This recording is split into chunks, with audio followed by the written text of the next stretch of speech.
Alright, let's start off with the basics of Pteranodon. Taking off.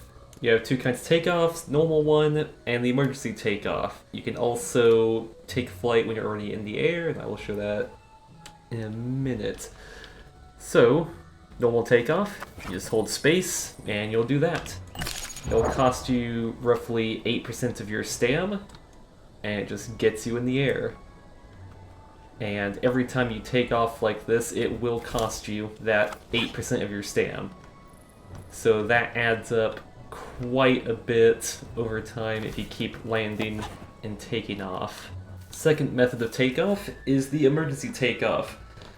Where you're going forward, you sprint, and then you hold space, and then you take off like that. And you'll notice that that uses somewhere around 25% of your stam. So it's very stam heavy, but in a pinch, it's something you want to use whenever you're being chased. And you can turn while you're doing this, so you can, do this, try to do some evasive maneuvers, though not too evasive or it gets you out of it. Like if you try to turn too fast, then that happens. But you can go like that and take off. But yeah, look at what that did to my stam. So as the name implies, only really there for emergencies. And to show at what point exactly you take off the emergency takeoff, because if you try to take off too early, I didn't do it right then. If you try to take off too early, you'll just do a jump like that, and that can get you killed. So you need to be doing sprinting, and then wait for at least one full flap of the wings. And from there, you can take off. So, one flap, and you're good. And now we come to the third and best way to take off, which is to find a significant drop and just leap off of it, press space midair, unfurls the wings, and that cost me no stamina. No stamina at all, and I'm in the air. And you don't even need something as significantly high as that. You can... Let's see, is this a good tree? I'll try this one. This branch right here. Okay, game. That's barely on, but right. Even a height like this. Drop. Unfurl. And no stam cost. It is very good. That saves you at the very least 8% stamina, which is quite a bit. That's almost 1/10 of your entire stam pool. So that can get you quite a bit of distance, quite a bit of height. So when you're in the air with Pteranodon, you can go up with space, or you can go down with control. Jeez, almost crashed. Going up with space is not the most stamina efficient way of doing things, and I will show off later how to gain altitude much better. Another important button for Pteranodon is the air brake, which I believe is Z by default. You hold that, and you slow down like this, and get a little bit more precise with your landings. And this allows you to do things like land in trees. Every tree in the game has collision, and ones with branches like this, you can land on. You can rest on them, you can log out on them, log back in, and things will be fine for you. Very useful to be able to land in trees. Land in trees like that, you can land in pretty small trees as well. This one right here. The air brake. Try to come down on top of it like this. I can land in this tree. You can find the huge trees over here. These trees, they got massive branches. And you can land on all of these. Oh jeez. So many trees are finicky, or they have some branches that are a bit finicky. And can definitely just throw you off for no reason. And also collisions can be a bit odd. You saw right there That collision went up a bit, kicked me off the branch. Some branches end before their model seems to end. So like if I get to the end of this branch... Oh, this one actually is fine. But you can see right at this point where the 3D model goes into this 2D model, that is where the collision ends. There's a few branches. I know this kind of tree has a couple branches that do that, though I'm not sure if I can like find them off the top of my head, just looking right here. But yeah, just be wary whenever you are on thin branches. Like thick branches like this, 100% safe, but you get on something like this, oh dang it. You get on something, ooh boy, like this.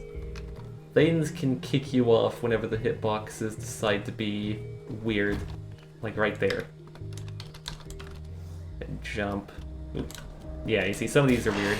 Ouch. And you can hit all these branches while flying. So flying through a forest, you've got to be aware of all the branches. Though it's pretty easy to avoid them, actually. Like if I just go into this thick bit of forest here, I can fairly easily dodge most branches that have actual collision on them. Another feature of the air brake is latching. So if you hold air brake, if you're going slow enough, and you hold down right click going onto a vertical surface, you will latch onto said surface. You don't regen stam on a surface, but there is one extremely useful use for this. And I can't show it off right now because it appears... Yeah, I can't find any AI on this free admin server. But whenever you have a piece of food in your mouth, so you know, a meat chunk, something little like a compy, you got fish is the most common thing. So say you have a fish in your mouth, you go up to a surface, latch on, and you're able to eat the fish while latched. And the really good thing about this is you'll notice 84% stam, take off, 84% stam. Okay, if I, now it's gonna be a little bit difficult to try to get exact percentages here, but 80, 80. It costs you no stam to latch on and jump off.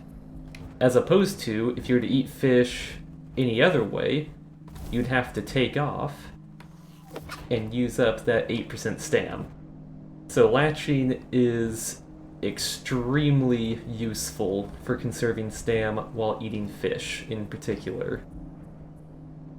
And you can latch onto more than just rocks. Any vertical surface. Trees, you can latch onto them. Okay, not the best example of that. Ignore that. You can latch onto a tree like this. And boom. You can latch on to a palm tree. Just make sure you're holding down right click and you'll do it.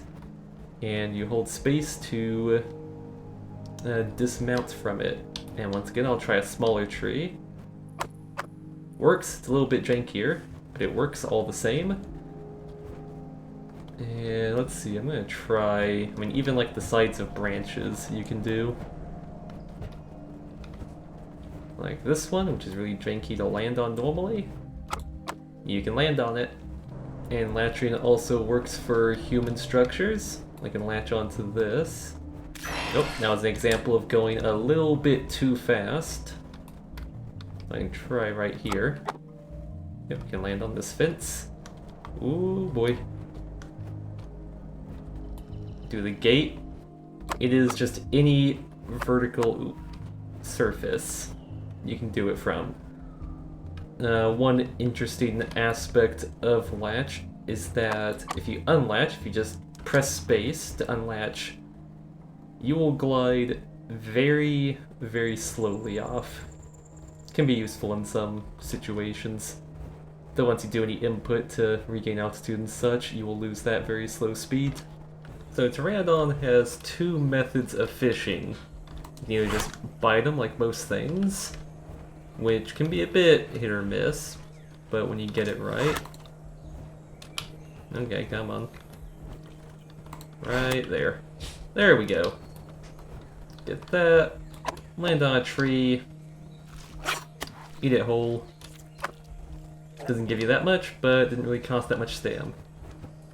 Pteranodon also has a unique method of fishing called skimming. If you hold right click while you're low over water, do this animation, and go over where the fish are, get that prompt, press right click, and you'll get yourself a fish. Most of the time I prefer just the method of pecking to get fish. Usually, especially if you've got a good aim with it, it can be faster, puts you in less danger of Danos just leaping out of the water. Though of course it depends on me actually being good at it and not missing entirely. But you see right there, very quick, put myself in near no danger of a Dano hopping out at me. As opposed to going in, having my mouth in the water, and grabbing the fish like that. But whenever the peck is not doing the job, the skim can sometimes help you out with that. Another tip for Pteranodon is, let's say you're flying, and you get disconnected, or the server crashes, or the server just restarts. Any scenario that means that you are up in the air, and when you spawn back into the world, you're falling. I can simulate that by going into spectator mode and coming out of it. What you need to do is, as you're logging in, I mean whenever the game looks like it's frozen and you're just logging in, just spam the spacebar, because the moment that the input actually goes in and it like registers it, you will start flying instead of falling. So I'll do that right now. Get back in, falling, spacebar, flying again. This will save your life so many times. And if you are super close to the ground, let's say you're like this high, that won't matter too much, because you will just survive the fall. Heights like this are probably the most dangerous for that kind of thing, because it's at the height where you might not be able to catch yourself and you might just unfortunately die. But if you're high up, just spam spacebar, you should be good to go. This is also useful for air brake, because whenever you air brake for too long, or rather you just reach a certain slow speed with it, you will fall out of the sky whenever you exit air brake. To prevent that, whenever you exit air brake, just hold down space,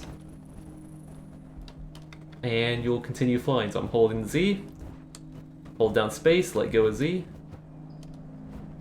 and I'm flying again. But if you forget to do that, no worries. Just press, oh, see, I was going, you have to be going very, very slow for it to actually drop you out of the sky. No worries, spacebar. And that also applies, I'm going to hit this branch at Mach speed whenever you run into something. You can recover by just pressing spacebar. And it will save your life. Just the ability to do that. Many, many times it will save your life. Alright, here we come to the crux of Pteranodon. The thing that will make or break your Pteranodon experience. And it is how you gain altitude, and the stamina cost of gaining altitude. So, from here, at sea level, we have the dam at water access right there in front of me. So if I want to get up that height, if I decide I'm just going to hold spacebar and sprint while going up,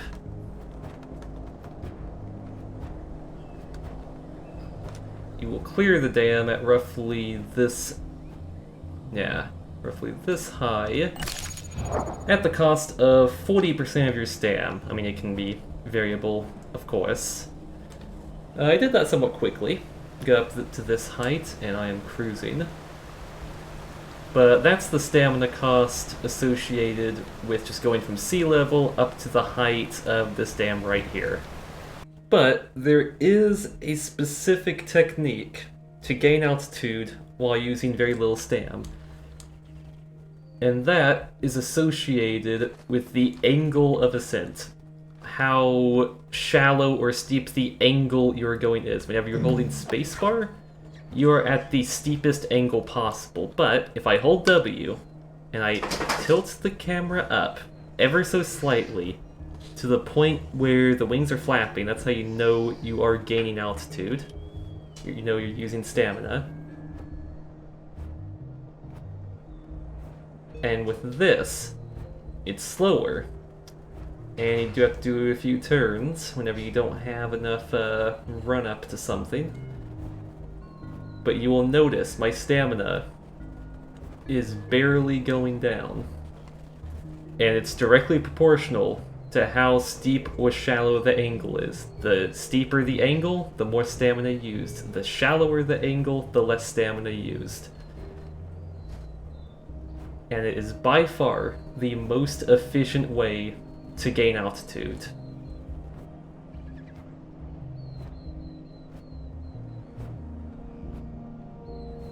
You can see it best when I'm going straight. I am gaining altitude. And look at my stam bar in comparison. Trying to do it while spinning can be a bit difficult, but you can do it. You can do it in place and get up extremely high just by spinning in circles, though it will be a tiny bit more inefficient. But look at that.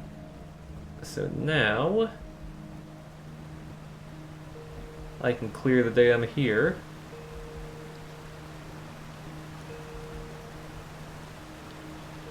And that has cost me a grand total of 24% of my stam. Let's even say that I use 10% more getting, higher, which I would use less. Actually gain that height. But even then, I would have used 20% less stamina than I did just holding spacebar and holding shift. That is the power of this technique. And it allows you to go very high. If I can make that height, I can get up to Highlands from here. With the method of going straight up and sprinting, you cannot go from sea level to Highlands. But with the method, you can. In fact, I have multiple videos showing that you can do that. They're all sped up, they have Freebird to them. They're a fun little watch. So alright, you're already in the air, and you want to go faster. There's two good ways to go faster, and a bad way to go faster. The bad way to go faster is just to hold sprint. You hold sprint, sure. I mean, you're going pretty fast, but look at that stam drain. You'll be completely out of stamina in... Man, what was that? It's going on 15 seconds-ish, I believe, is the drain time. And then you are completely out of stam. Not a fun time. But, so shedding all of my speed real quick.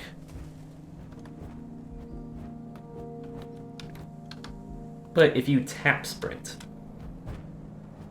just tap it very occasionally, you will get much more bang for your buck.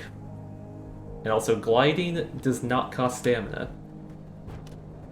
If you're at a certain height gliding now, you will lose altitude very slowly, but you can travel without any stamina cost just by gliding. And you'll notice I'm going decently fast. And looking at my stam, I've used barely any of it. Just occasionally tapping the sprint whenever you notice you've slowed down a bit will get you much more bang for your buck, conserve a lot of stamina, and you're still cruising. I mean, this speed I'm at right now it's faster than a galley. Like, it is extremely fast. And there is the third method of going faster, which is actually the most stam efficient and gets you to being the fastest, but it has a heavy cost in terms of altitude, and that is diving. Diving will get you to ludicrous speeds, but you have to shed a lot of altitude to do so, and it can be risky to do it. So, no significant height, and then just aim down, nose down. The camera will pan out a little bit for a second, and that's when you know you're at max speed. And you will cruise.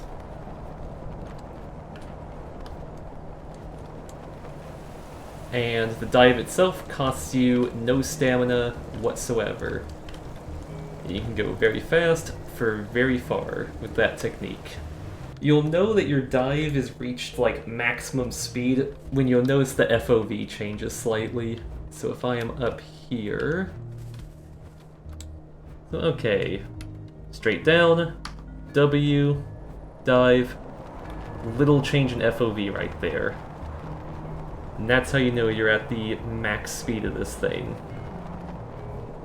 There is also a weird way to check your speed. I couldn't show this earlier because I think it was a bug to do with me growing the Pteranodon on the server. But so you'll notice how the camera is, how close / far it is from my face, completely zoomed out. Whenever you're going faster, for some reason the model of the Pteranodon gets like closer to the camera. So if I'm going extremely slow, like that's how far it is from me. But if I'm going fast, if I'm going as fast as possible, so I go into a dive,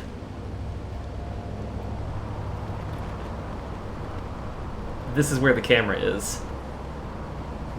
And you can judge how fast your Pteranodon is going by how far out the camera is zoomed whenever you go to the front.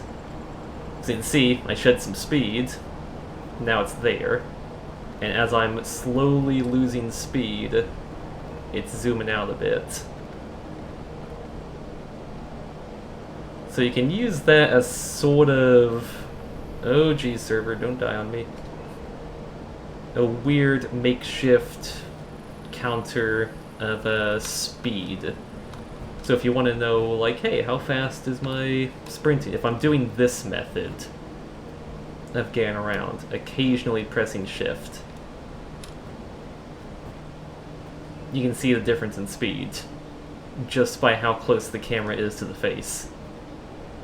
Now when it finally zooms out enough, you can see the entire... What's it even called? Beak, I guess? That's the point where it's like, okay, right, I'm going pretty slow now. But then, press shift once, and you see how much it zooms in. So that's the sort of weird speedometer you can sort of have with Pteranodon. And another interesting aspect of dives, really not just of dives, but of speed, is that you shed less stamina. How to phrase it? When you're going up, when you're gaining altitude, you shed less stamina when you have more speed. Now, it's very niche, the actual use of this, but to use the fastest example I have. So, dive down, max speed, and now notice when I go up, very little drain, and once I shed all my speed, lots of drain. It's most apparent when you have that happening. It's not the most useful thing, but it's an interesting thing to know. So max speed, and now sprinting up. And I am using fairly little stamina relative to if I was just to be normal speed and go, I'm gonna shift and go up. Yeah, look at that. Look at that in comparison. Max speed, notice the wings are flapping slower. But once it reaches normal speed, you start flapping faster like this. One thing that I can't emphasize enough is that with Pteranodon, you can get anywhere on the map that's the same altitude as you whenever you have even a tiny amount of stamina. Like right here, top of the map, over in Highlands, you can traverse the entire map. No stamina costs whatsoever. Just leap off here, and if I want just to go slowly, I could. In fact, I could dive and go pretty fast, shed altitude, but not use any stamina, and I could get anywhere at all. Now, of course, that's the tallest point in the map, so of course you can get everywhere from there. But consider Highlands Lake. If you're just at Highlands Lake level, it is the highest elevation sort of playable area. You can get to water access, you can get down all the way to River Delta, you can go to Northeast Plains, it's about the same altitude. If you're on top of the volcano, likewise. If you're in Northeast Plains, you can go down all the way down here. If you're at water access, the altitude of water access, roughly about here-ish. From water access, you can access all of this whole area, and down to swamp. And that's really just shedding altitude or keeping a steady altitude. That's not considering actually going up. From here, over in River Delta, if you are going up, leap off of this rock, and then slowly make your way up, and you can go to Highlands. You can get up to the highest places from near sea level. So that's all of the basics and mechanics of Pteranodon. Do keep in mind that this video might not always be accurate and could very well be out of date in the future. The devs mess around with this thing's mechanics a lot. Back on Spiro, you could sprint forever as long as you were on a downward angle, and until the patch where they added Dilo and Herrera, you couldn't even eat while latched. In the future, there will be thermals and wind tunnels, apparently, and those will also drastically affect how Pteranodon plays. But for now, right now, the current build, this is how you play Pteranodon. If you want to see all the things I've mentioned here put into action on a live server, I've made a part 2 which will show how to grow and survive as Pteranodon. Thanks for watching, and I will see you next time.